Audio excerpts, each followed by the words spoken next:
ઉઠી ગયો છું. કેમ છો બધાય? ચાલો આપણે હવે બધાય સાફ સફાઈ કરવા જઈએ.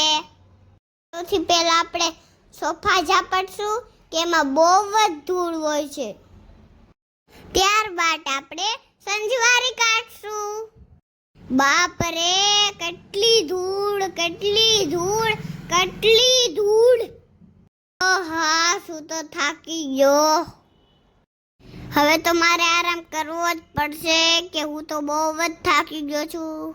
એ ભાઈ સાહેબ, હવે તો પોતા કરવા જ પડશે. તો હવે આપણે પોતા કરી જ નાખીએ. પોતા કરવા પણ અઘરું કામ છે પાછું. જોયું ને ગાઈસ, કેટલું કામ કરતો હતો. જોયું ને, એમાં મને કામ કરતા આવડે જ છે. જોયું ને ગાઈસ, મેં કેટલું કામ કર્યું હતું એટલે મને કેટલો પસીનો આવી ગયો હતો. મારા તો હેરે ભીના થઈ ગયા છે. તો હવે મને એવું લાગે છે કે મારે નાસ્તો કરવો જ પડશે.